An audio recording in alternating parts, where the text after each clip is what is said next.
Before we begin, if this is your first video based on this story, allow me to direct you to the series playlist, so you can start from the introductory video if you need a refresher on the character in question for this story. The playlist link will be present in the description.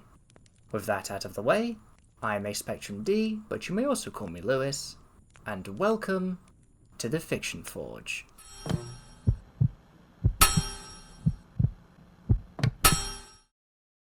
As a large white boat made its way across the ocean towards the docks of Morio, two figures sat comfortably upon the soft cushions of a plush purple sofa, passing the time whilst on their journey. Their seating was contained within a small lounge area. One of them looked up from the LCD screen of her Game Boy.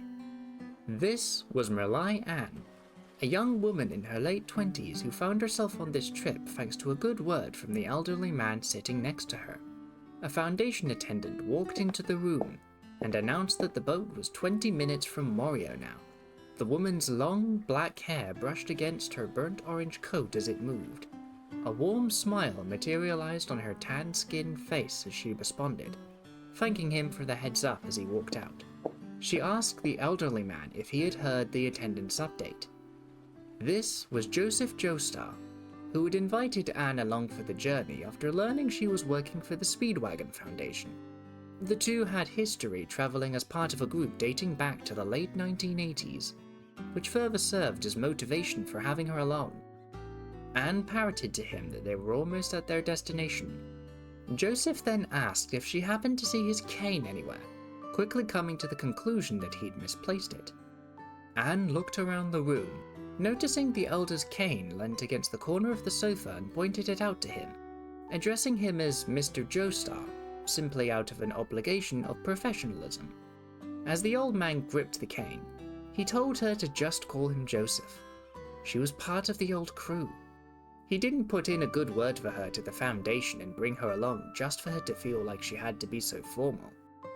Filled with relief, Anne thanked the old-timer, rose from her seat and excused herself, electing to walk around the boat a bit.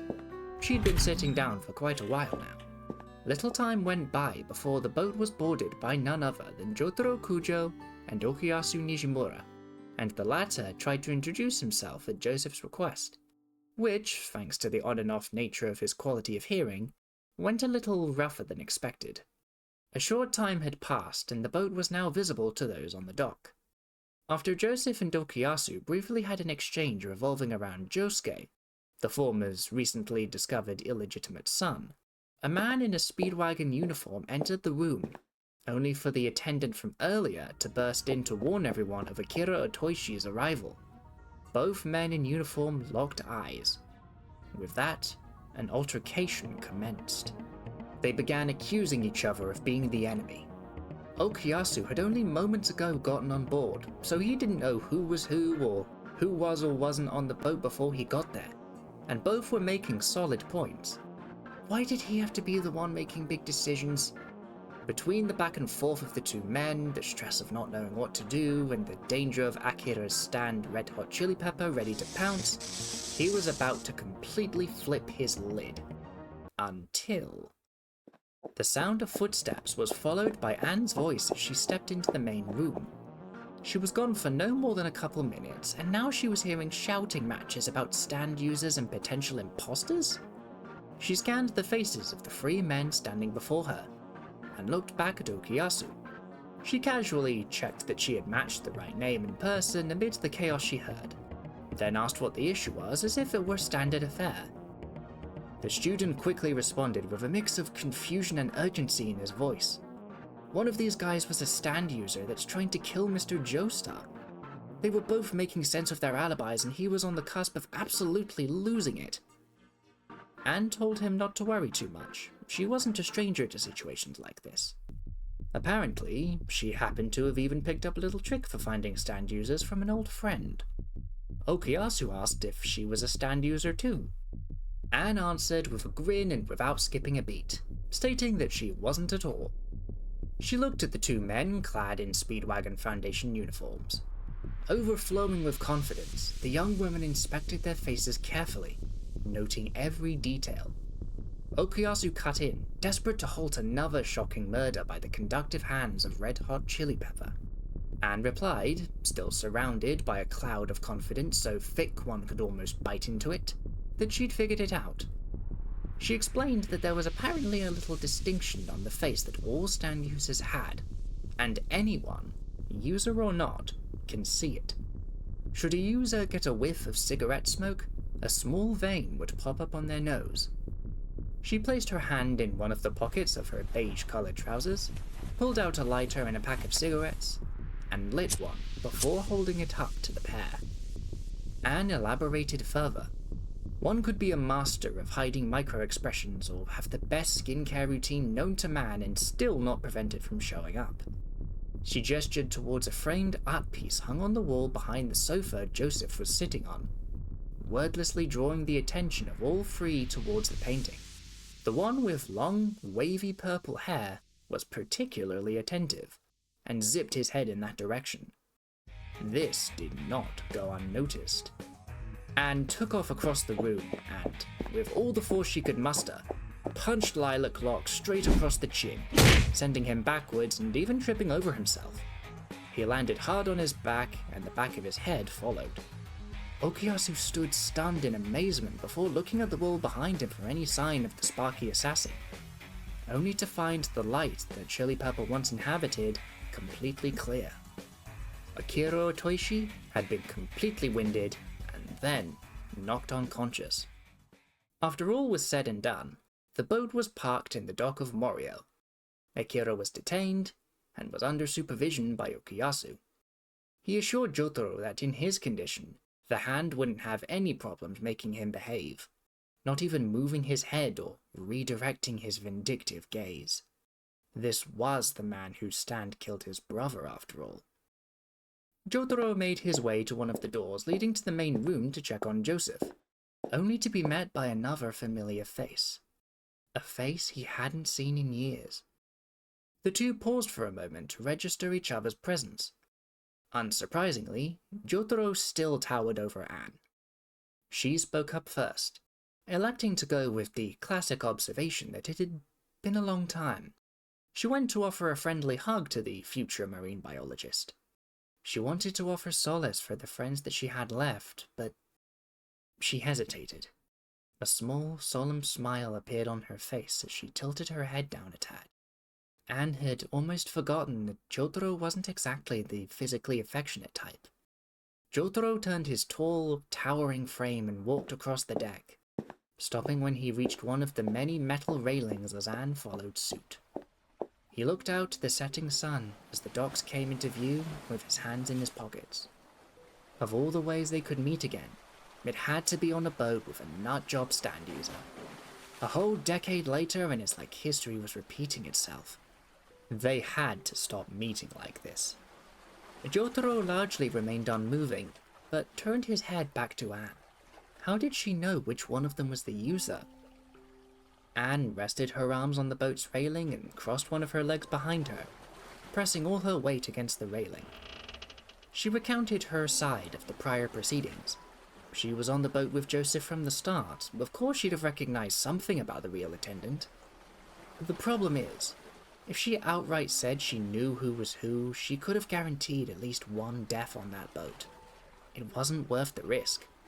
Besides, even if she really didn't know, it gave her an excuse to put that old trick he pulled the first time to use. It worked like a charm.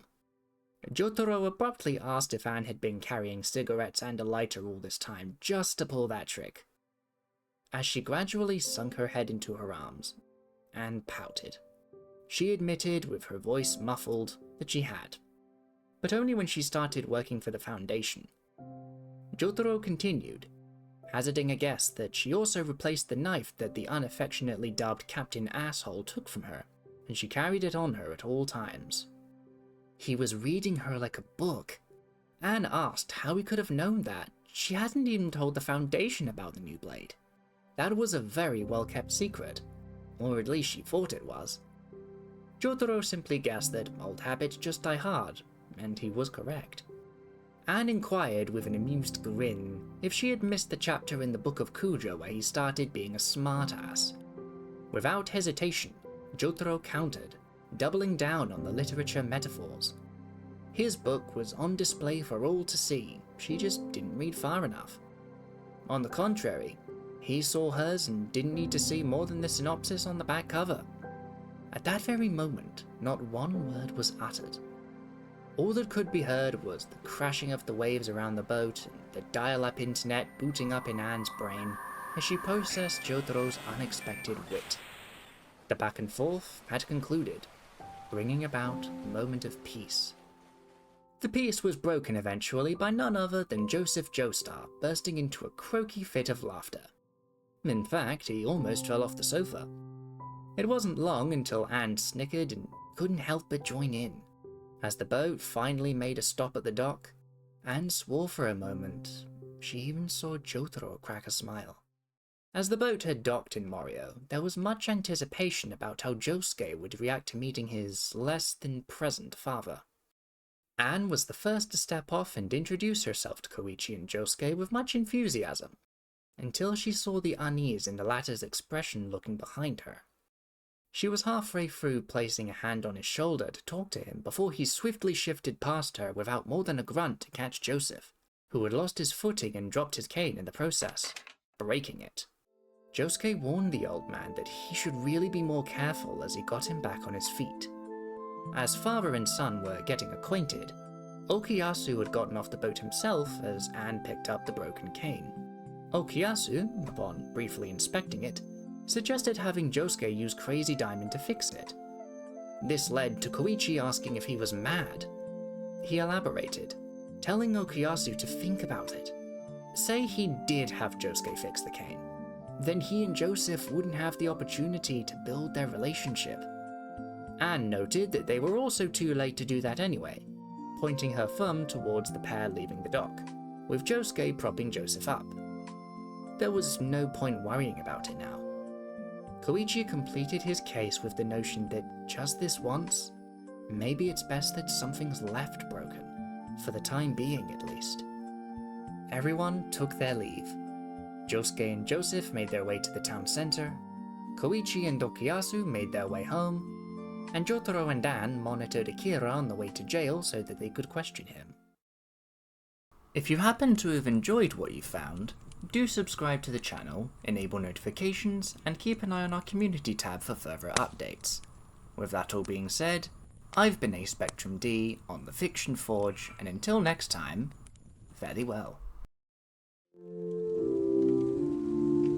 Let us guide you. What fate decide?